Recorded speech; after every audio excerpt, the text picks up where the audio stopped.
Olá a todos, muito obrigado por ter você comigo aqui novamente, seja bem-vindo mais uma vez a mais um vídeo inédito aqui nesse canal, tenham todos um ótimo dia.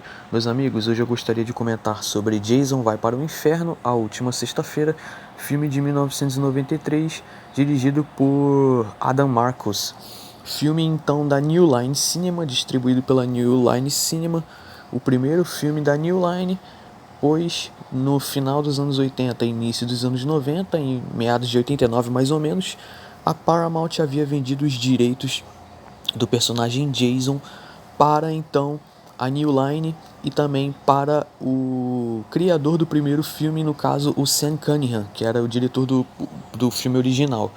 A Paramount vendeu os direitos do personagem Jason Voorhees, mas preferiu segurar a marca Sexta-feira 13, ou seja, eles poderiam fazer filmes usando o personagem, mas não poderiam usar o título Sexta-feira 13.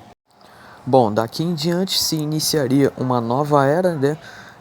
Na franquia Sexta-feira 13, como eu falei no último vídeo, após o fracasso de bilheteria que a parte 8 teve, né?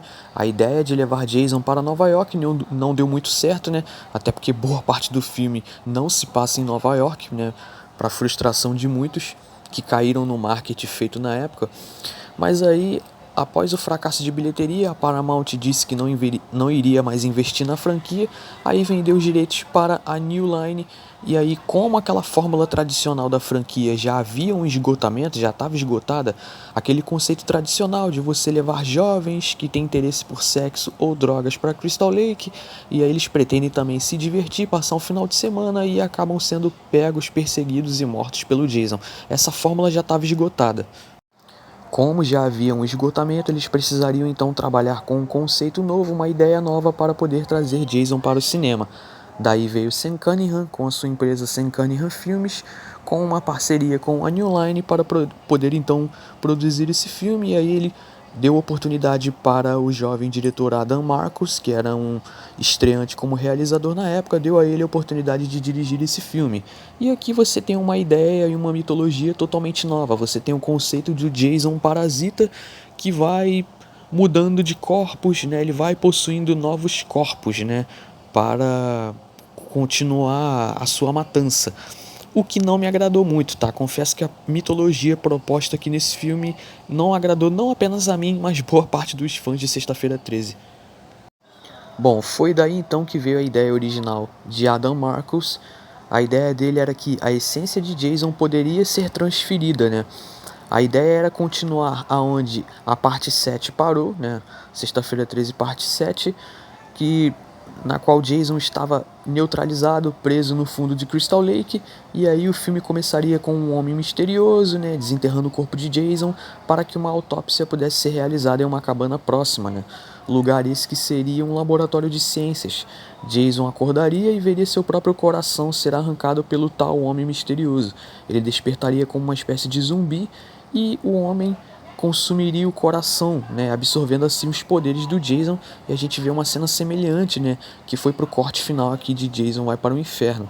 A grande revelação seria a identidade de um irmão misterioso do Jason, Elias Voorhees, que seria um irmão gêmeo malvado. Era um irmão de Jason que nunca havia sido mencionado em nenhum outro filme, tá? E aí o que que acontece? Não ficou claro para onde a história iria e em que ponto ela terminaria, né? Até por conta do abandono dessa premissa. E aí ficou apenas a ideia de alguém comendo o coração do Jason, tirando assim seus poderes e assumindo então a identidade do próprio, né?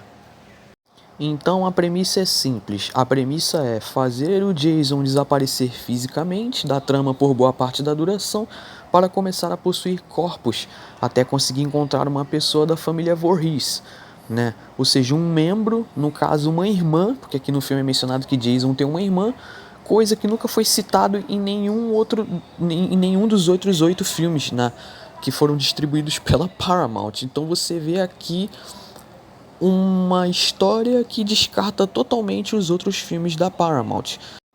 Depois de ser explodido por uma equipe de agentes do FBI, Jason precisa encontrar uma maneira de superar a morte. Quando seus restos mortais são enviados para o necrotério, o seu coração ainda intacto é capaz de hipnotizar um legista e assumir seu corpo. Jason mata brutalmente alguns agentes do FBI e volta para o seu local favorito, Crystal Lake. Lá ele começa outro massacre de jovens, mas um caçador de recompensas descobre a única maneira de matá-lo de uma vez por todas. O filme, então, ele descarta quase todos os filmes, né, da era Paramount, e aparentemente ele só leva em conta talvez o primeiro filme, o segundo por introduzir o Jason e o terceiro filme pelo fato do Jason ter possuído a máscara de hockey no terceiro filme. E aí todas as outras sequências são descartáveis, como eu falei, nenhum dos outros filmes mencionava algum parentesco familiar do Jason, incluindo alguma irmã ou uma sobrinha.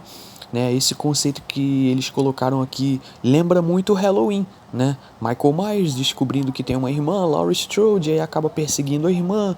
E aí naquela trilogia Forne, né, de Halloween, que contém o quarto, quinto e sexto filme, ele tem uma sobrinha que no caso seria a Jamie Lloyd, né? Então parece que eles estão fazendo alguma espécie de tributo à franquia Halloween que não deu muito certo, tá? Tudo bem que o filme é criativo, a gente pode considerar que é um dos mais criativos sim da franquia Sexta-feira 13, mas esse conceito do Jason parasita não funciona, tá? Tem algumas passagens do filme que possuem efeitos ruins e o filme acaba meio que em algumas passagens também fazendo uma espécie de comédia involuntária, né? Em nenhum momento do filme você tem uma cena de suspense, uma cena que conduz a alguma situação que envolva a tensão, né, construção do terror. Você não tem nenhuma ligação com o terror, né? Você tem aqui ideias muito mal articuladas, né, mal executadas e com isso acabou se tornando algo caricato e caiu nas graças de algumas pessoas, né? Infelizmente foi muito mal recebido pela crítica e é considerado por muitos um dos piores filmes da franquia Sexta-feira 13, junto com a parte 8, né? Jason vai para Nova York, que foi o filme abordado no último vídeo. Inclusive aqui no filme você tem alguns pequenos easter eggs que fazem referência à franquia The Evil Dead de Sam Raimi, na qual o filme que eu também já abordei aqui no canal, você tem aquela adaga kandariana e o livro dos mortos aqui, e aí mais tarde o diretor Adam Marcus, né, anos depois, ele viria a explicar que sim, né, eles fizeram, né, eles tinham o intuito de fazer uma conexão entre Sexta-feira 13, entre a mitologia do Jason e compartilhar o universo, né, junto com The Evil Dead, né? Inclusive tem essa matéria aqui, esse artigo que explica isso, né? Que tem uma conexão mitológica entre The Evil Dead e o Jason. No caso, eles explicam que a mãe do Jason, a Pamela Voorhees, ela teria lido o livro dos mortos, feito um pacto com o diabo e ressuscitado o Jason. E isso explicaria então por que Jason retorna inúmeras vezes e volta à vida sempre, né? De acordo com Adam Marcus, na visão dele, Jason é um Deadite, né? Um Deadite, então, é um morto-vivo e na visão dele, Jason é um Deadite, né? Uma entidade, né? Não é bem o que a gente entende, né? E aí, obviamente, se você for levar isso aqui a sério, toda a franquia Sexta-feira 13 ela perde a graça, né? No meu ponto de vista. Foi então uma tentativa mal sucedida de estabelecer um crossover ou um universo compartilhado com a franquia The Evil Dead. Não me agradou muito, tá? Não considero isso aqui canônico, embora o Adam Marcus acredite que sim. Bom, então tá aí a avaliação desse filme. Bom, eles tinham até a ideia sim de estabelecer um crossover com o Fred, mas a gente sabe que isso não se concretizaria nos anos 90 e sim um pouco mais tarde. E é isso, eu fecho o Jason Vai para o Inferno com a nota 2. Bom, não tem o que fazer, realmente é um dos piores filmes da franquia. Essa nova ideia de fazer um Jason parasita possuindo corpos não deu certo. E você querer dizer aqui que o Jason tem uma irmã, você criar um novo membro para a família Voorhees, sendo que coisa que nunca foi mencionada em nenhum dos outros filmes, também não ficou legal, tá? E é isso, fecha a análise por aqui. Se você gostou, por favor, deixe seu like, deixe seu comentário abaixo. Muito obrigado a todos pela paciência e pela atenção. Um fortíssimo abraço. E é isso, por hoje é isso. Muito obrigado a todos e até mais.